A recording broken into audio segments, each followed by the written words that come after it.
দুর্ঘটনার সবশেষ তথ্য জানাতে ঘটনাস্থল থেকে যুক্ত হচ্ছেন ইফতেখার রায়হান।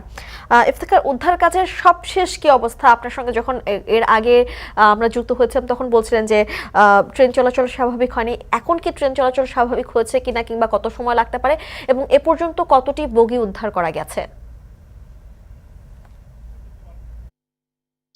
মিম আসলে এখন পর্যন্ত যে 11টি বগি লাইনচ্যুত হয়েছে তার মধ্যে মাত্র একটি বগি এখান থেকে সরিয়ে অন্যত্র নিয়ে যাওয়া হয়েছে। বাকি 10টি বগি কিন্তু এখন পর্যন্ত দুর্ঘটনাস্থলে রয়েছে এবং এই অবস্থায় কিন্তু যেই ময়মনসিংহমুখী অর্থাৎ ঢাকা থেকে যে ময়মনসিংহ এবং পশ্চিমাঞ্চলমুখী যে লেনটি যে সড়ক রেলপথটি রয়েছে সেখানে কিন্তু আহ, এখন পর্যন্ত ট্রেন চলাচল স্বাভাবিক হয়নি। তবে অপর পাশে অর্থাৎ আরেকটি লাইন রয়েছে, সেই লাইনে কিন্তু বিকল্প উপায়ে কিন্তু এখানে একই লাইন দিয়ে কিন্তু ঢাকামুখী এবং ঢাকা থেকে ছেড়ে আসা ট্রেনগুলো যাতায়াত করতে পারছে। তবে শিডিউল যে বিপর্যয় সেটি কিন্তু ঘটেছে, অর্থাৎ দুপুরের ট্রেনটি সন্ধ্যায় ছেড়ে গেছে এবং বিকেলের ট্রেনটি কিছুক্ষণ আগে সিরাজগঞ্জ এক্সপ্রেস একটি ট্রেন যেটি বিকাল 4টা থেকে 5টার মধ্যে এই গাজীপুর অতিক্রম করার কথা ছিল সিরাজগঞ্জের উদ্দেশ্যে, সেটি এখন থেকে মাত্র 5 মিনিট আগে এই গাজীপুরের এই ধীরাশ্রম রেল স্টেশনটি পার হয়েছেন।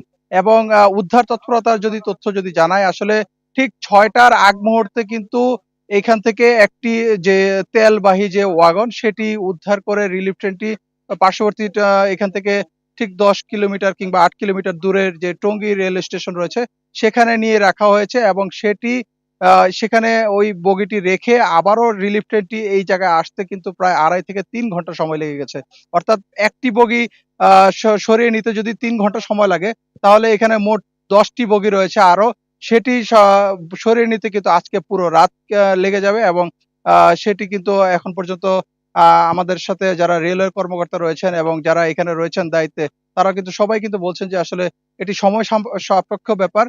উদ্ধার তৎপরতার যে গতি, এই গতি যদি আরো যদি বেগবান করা না যায় সেক্ষেত্রে কিন্তু এই যে ধীর গতির কারণে কিন্তু সময় লেগে যাবে। অর্থাৎ আরো কিন্তু দ্রুত গতিতে কিন্তু তারা তারা বলছেন যে আসলে দ্রুত গতিতে তারা এই উদ্ধার তৎপরতা চালানোর চেষ্টা করছেন। এবং আপনাকে জানিয়ে রাখি যে একটি লাইন দিয়ে কিন্তু ট্রেন চলাচল করছে, কিন্তু শিডিউল বিপর্যয় হচ্ছে, অর্থাৎ সঠিক সময়ে ট্রেন ছেড়ে যেতে পারছে না।